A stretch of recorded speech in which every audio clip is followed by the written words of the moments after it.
பாராளுமன்ற உறுப்பினர் அர்ச்சுனாவுக்கு வந்த அந்த தொகையில் எந்த மாற்றமும் இல்லை, அவர் கூறினதிலையும் எந்த மாற்றமும் இல்லை.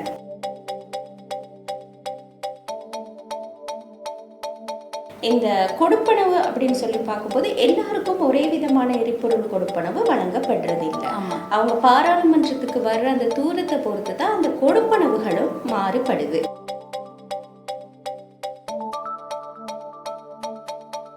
அந்த மாதத்துக்கான அந்த 500 லிட்டருக்கான தொகை தான் 60,000 ரூபாவாக அவருக்கு அக்கௌண்ட்க்கு போடப்பட்டிருக்குது. பாராளுமன்ற உறுப்பினர்களின் அடிப்படை சம்பளம் அப்படின்னு சொல்லி நம்ம பார்க்கும்போது 54,785 ரூபாய் தான் அவங்களுக்கான அடிப்படை சம்பளம்.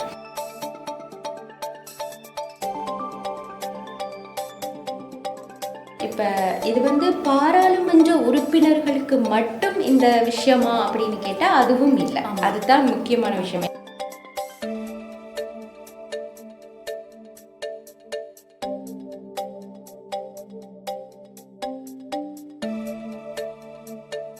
வணக்கம் சுஜி. வணக்கம் சரண்யா.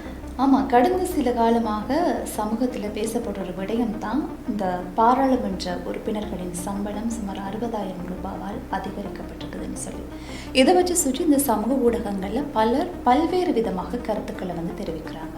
குறிப்பாக இந்த அரசாங்க ஆசிரியர்களின் சம்பள உயர்வை காட்டி பொறாமைப்படுறவங்க ஏன் இதை பார்க்க மாட்டாங்களா?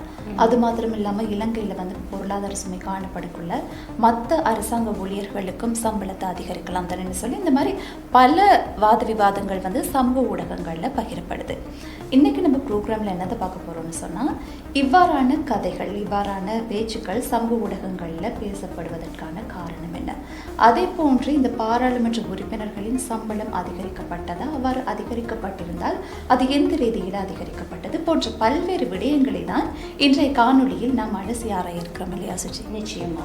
அதாவது சரண்யா, முதல்ல இந்த சம்பள உயர்வு அப்படின்னு சொல்லி நாங்கள் பார்க்கும்போது எது மூலமாக இது ஒரு என்ன காரணமாக இருந்துச்சு இந்த கதை வெளியில வர்றதுக்கு அப்படின்னு சொல்லி பார்த்தா, கடந்த தினங்களில் பாராளுமன்ற உறுப்பினர் ராமநாதன் அர்ச்சுனா அவருக்கு 60,000 ரூபாவால் சம்பளம் அதிகரிக்கப்பட்டிருக்கு அப்படின்னு சொல்லி மொத்த தொகை 4,84,000 ரூபாவாக அவருடைய சம்பளம் உயர்ந்துள்ளதாக அப்படின்னு சொல்லி அவர்கிட்ட பேசிட்டு, அதாவது சம்பள பற்றுச்சீட்டை காட்டி அவர் கதைச்சிருந்தாரு. இதற்கு பிறகுதான் இந்த கதை சமூகத்தில் பெரிய ஒரு பேசு பொருளாக அமைஞ்சது. அவர் காட்டின சம்பள பற்றுச்சீட்டில் எந்த பிள்ளையும் இல்லை, அவர் சொன்னதுலேயும் எந்த பிள்ளையும் இல்லை. ஆனால் உண்மையிலேயுமே சம்பளம் அதிகரிக்கப்பட்டுருச்சா? அதாவது சம்பளம்னு சொல்லும்போது நாங்கள் அடிப்படை சம்பளத்தை தான் பார்ப்போம். இப்போ சில நேரங்களில் அரசாங்க ரீதியில் சம்பள அதிகரிப்புன்னு சொல்லக்குள்ள நாங்கள் பட்ஜெட்லலாம் பொதுவாக பார்ப்போம், அடிப்படை சம்பளம் அதிகரிக்கிறதா குறிப்பிடுவாங்க, அதாவது பேசிக் சேலரி. அப்படி இல்லைன்னா சில சந்தர்ப்பங்களில் கொடுப்பனவுகள் அதிகரிக்கப்படுதா கொடுப்பாங்க. அப்போ இது ரெண்டுக்கும் ரெண்டு விதமான வித்தியாசங்கள் இருக்குது. கொடுப்பனவு அதிகரிக்கப்படுறது, கொடுப்பனவு சில நேரம் கொடுப்பனவு அதிகரிக்கப்படக்குள்ள மொத்தமாக நம்மளுக்கு ஒரு க்ராஸ் சேலரி வரும் இல்லையா, அதில் கூடுதலான அமௌண்ட் காட்டணும். ஆனால் எங்களோட அடிப்படை சம்பளம் அதிகரிக்கப்பட்டிருக்காது. அது ஒரு அமௌண்ட் 30,000, 40,000, 50,000 அது அதிகரிக்கப்பட்டிருக்காது. சிலர் எதிர்பார்க்கறது, சில சந்தர்ப்பங்களில் இப்போ நாங்கள் லோனுக்கெல்லாம் போகும்போது அரசாங்க ஊழியர்களோட அடிப்படை சம்பளம் குறைவாக இருக்கும். ஆனால் அவங்களுக்கு கிடைக்கிற கொடுப்பனவுகளோட அவங்களோட அந்த கிராஸ் சேலரி மொத்த சேலரி கூடுதலாக இருக்கும். ஆனால் நாங்கள் ஒரு பேங்க் லோன் அப்படின்னு சொல்லி போகும்போது அந்த அடிப்படை சம்பளத்தை தான் பார்ப்பாங்க. அப்போ சில சமயங்களில் அரசாங்க ஊழியர்களாக இருக்கும் பட்சத்தில் அடிப்படை சம்பளம் உயர்ந்திருந்தால் நல்லா இருந்திருக்கும் அப்படின்ற எண்ணங்கள் தோன்றும். அப்போ இந்த விஷயத்தில் நாங்கள் பார்க்கும்போது அரசாங்க பாராளுமன்ற உறுப்பினர் அர்ச்சுனாவுக்கு அந்த தொகையில் எந்த மாற்றமும் இல்லை, அவர் கூறினதிலையும் எந்த மாற்றமும் இல்லை.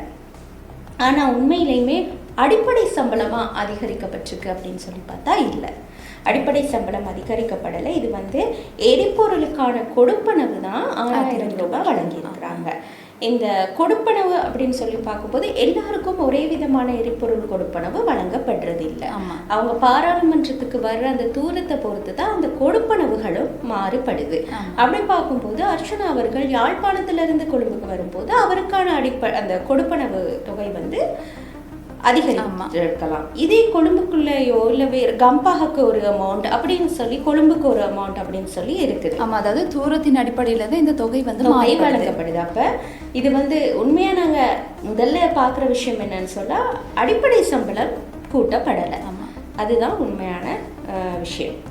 ஆமாம் சுஜி, இது தொடர்பாக வந்து இந்த பாராளுமன்ற உறுப்பினர்களின் அடிப்படை சம்பளம் அதிகரிக்கப்படலை அப்படின்னு சொல்லி பிரதி அமைச்சர் நிஷாந்த் ஜெயவீர் அவர்களுமே வந்து பாராளுமன்றத்தில் வந்து தெரிவித்திருந்தார். அவர் கூறிய ஒரு விடயம் வந்து அர்ஜுனா காட்டின பேஷீட்டில் வந்து இவர் அதே விடயத்தை கூறியிருந்தார். அவருக்கு வந்து யாழ்ப்பாணத்திலிருந்து வந்து போகிறதுக்கான தூரம் வந்து அதிகம். அப்போ அதிகமாக காணப்படக்குள்ள அந்த மாதத்துக்கான அந்த 500 லிட்டருக்கான தொகை தான் 60,000 ரூபாவாக வந்து அவருக்கு அக்கௌண்ட்க்கு போடப்பட்டிருக்குது அப்படின்ற விஷயத்தை வந்து அவர் பாராளுமன்றத்தில் தெளிவுபடுத்தியிருந்தார். அதே போன்று ஐக்கிய மக்கள் சக்தியின் பாராளுமன்ற உறுப்பினர் ரோஹண பண்டார் அவர்களும் இந்த இரு தொலைக்காட்சியில் பழைய நிகழ்ச்சியில் கலந்து கொண்டு கருத்து தெரிவித்த போதும் அவரும் தெரிவித்திருந்த ஒரு விடயம் என்னன்னா, இந்த பாராளுமன்ற உறுப்பினர்களின் சம்பளம் 54,000 ரூபாய் வரம்புக்கு உட்பட்டது என்றும் இவருக்கான சம்பளம் அவ்வாறு அதிகரிக்கப்படவில்லை. அதாவது அவருக்கான எரிபொருள் சம்பளம் தான் இந்த தூரத்திற்கு ஏற்றவாறு 60,000 ரூபாவாக அவருக்கு வைப்பிலிடப்பட்டதாக தான் அவரும் கூறியிருந்தார். என்ன சுஜி? நிச்சயமா, அதாவது உண்மையிலேயுமே பாராளுமன்ற உறுப்பினர்களின் அடிப்படை சம்பளம் அப்படின்னு சொல்லி நாங்கள் பார்க்கும்போது 54,285 ரூபாய் தான் அவங்களுக்கான அடிப்படை சம்பளம். இது வந்து 2006ஆம் ஆண்டு இறுதியாக வந்து இந்த சம்பளம் வந்து உயர்த்தப்பட்டிருக்கு. அதுக்கு பிறகு 20 ஆண்டுகளுக்கு நெருங்கிய காலம் இப்போ 2006 பார்க்கும்போது முழுவதும் அடிப்படை சம்பள மதிப்பில் எந்த ஒரு மாற்றமும் செய்யப்படலை. இந்த நிலையான மட்டத்தை பேணி வருவதற்கு செல்வாக்கு செலுத்திய வரலாற்று பல பின்னணிகளும் இருக்கு. அதாவது 2006 நவம்பர் 23ஆம் தேதி பாராளுமன்றம் ஏகமனதாக ஒரு சிறப்பு தீர்மானத்தை நிறைவேற்றியிருக்கு. அதனூடாக பாராளுமன்ற உறுப்பினர்கள் மற்றும் அமைச்சர்களின் அடிப்படை சம்பளம் நீதித்துறையின் உயர் அதிகாரியான மேல் நீதிமன்ற நீதிபதியின் அடிப்படை சம்பளத்திற்கு இணையாக அமைக்கப்பட வேண்டும் என தீர்மானிக்கப்பட்டது.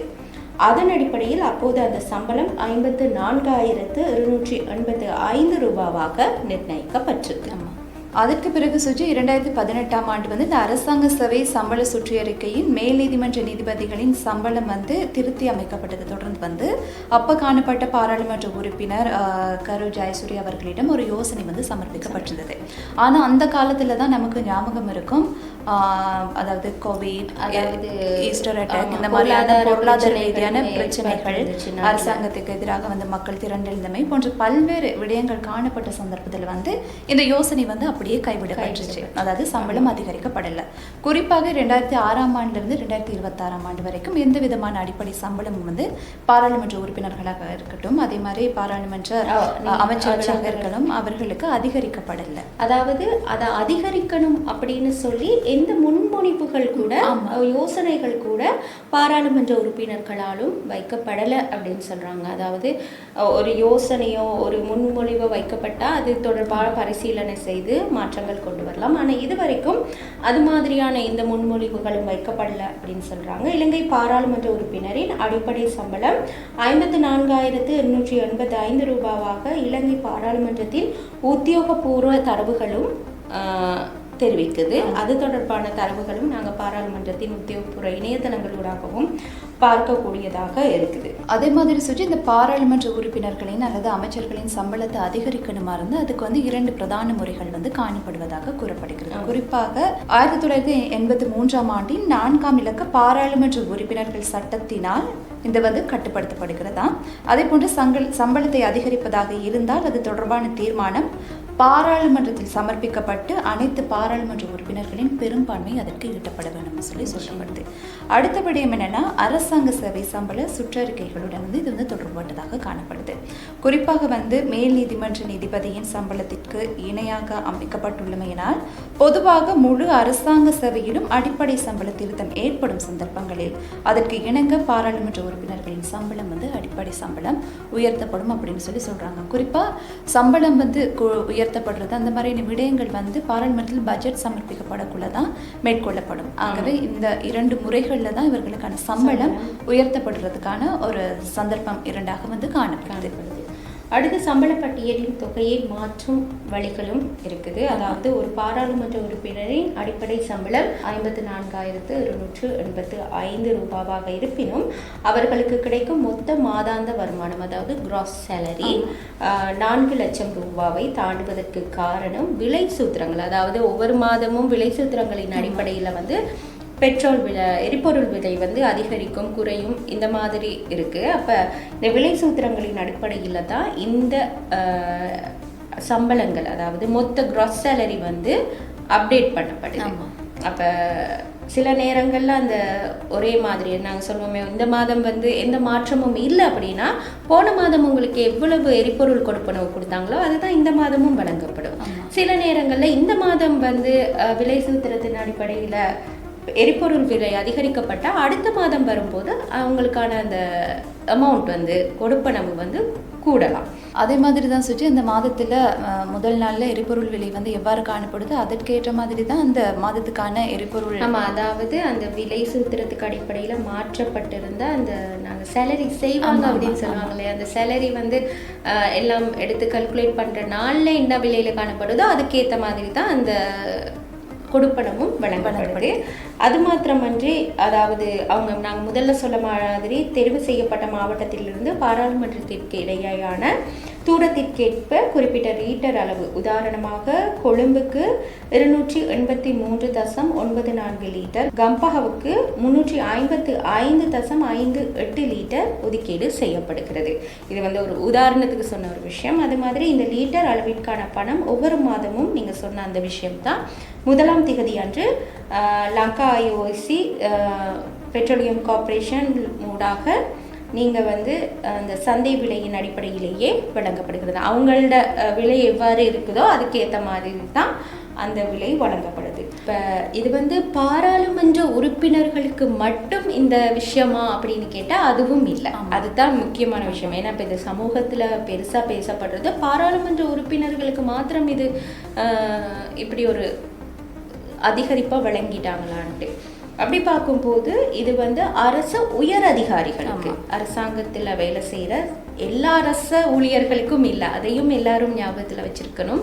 எல்லா அரச ஊழியர்களுக்கும் இல்லை, அரசாங்கத்தில் வேலை செய்கிற அரச உயர் அதிகாரிகளுக்கும் இதே விதத்தில் விலை சூத்திரத்துக்கு ஏற்ப அவங்களோட மாத சம்பளத்தின் போது அந்த எரிபொருள் கொடுப்பனவு கூடி குறைகிறது. அதாவது அந்த கொடுப்பனவு முறைகள் வந்து பாராளுமன்ற உறுப்பினர்களுக்கு எப்படி இருக்கோ அதே மாதிரி தான் அரச உயர் அதிகாரிகளுக்கும் வழங்கப்படுது.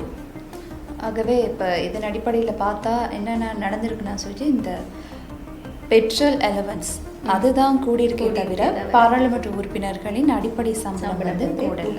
அது மாத்திரமின்றி இது பாராளுமன்ற உறுப்பினர்களுக்கு மாத்திரமில்லை, நீங்கள் சொன்ன மாதிரி அரசு உயர் அதிகாரிகளுக்குமே வந்து இது கூடியிருக்கு. ஆனால் அதை யாரும் பேசலை. உண்மைக்கும் சொன்னால் இதை பேச வேண்டிய அவசியம் இல்லை. ஒரு சின்ன அந்த பாராளுமன்ற உறுப்பினர் கூறிய ஒரு கருத்தால் தான் இது இவ்வளோ ஒரு பெரிய பேசுபொருளாகி போயிருக்குது. எனவே இந்த விஷயம் தொடர்பான முழுமையான ஆய்வறிக்கையை நீங்கள் ஃபேக்ட் சென்டர் ஸ்ரீலங்கா தமிழ் அப்படின்ற எங்களுடைய இணையதளத்துக்கு போனீங்கன்னா பார்க்கக்கூடியதாக இருக்கும். அது மாத்திரமன்றி உங்களுக்கு ஏதாவது இது போன்ற கிளைம்ஸ், அதாவது நீங்கள் ஏதாவது சந்தேகிக்கிற விஷயம் இல்லை இது பொய்ன்னு தெரியுது, இது தொடர்பாக அறிக்கை இடணும் அப்படின்னு நீங்கள் நினைச்சிங்கன்னா 0721414696 என்ற வாட்ஸ்அப் இலக்கத்திற்கு நீங்கள் அந்த கிளைம்ஸை எங்களுக்கு அனுப்பி வைக்கலாம். அது போன்று எங்களோட சமூக ஊடக பக்கங்களையும் பின்தொடரலாம். ஆமாம், எங்களுடைய சமூக ஊடக பக்கங்களான யூடியூப், ஃபேஸ்புக், இன்ஸ்டாகிராம், டிக்டாக் போன்ற அனைத்திலும் இது தொடர்பான காணொலிகள் காணப்படுது. அது மாத்திரம் இல்லாமல் ஃபேக்ட் சென்டர் ஸ்ரீலங்கா அப்படின்ற எங்களுடைய வாட்ஸ்அப் சேனலுமே காணப்படுது. அதையுமே நீங்கள் ஃபாலோ செஞ்சு வச்சுட்டிங்களா தான் உங்களுக்கு தேவையான தமிழ், சிங்களம், ஆங்கிலம் ஆகிய மும்மொழிகளையும் இது தொடர்பான கட்டுரைகளை உங்களுக்கு பார்க்கக்கூடியதாக இருக்கும். எனவே இது போன்ற மற்றும் ஒரு நிகழ்ச்சியில் மீண்டும் சந்திப்போம். வணக்கம்.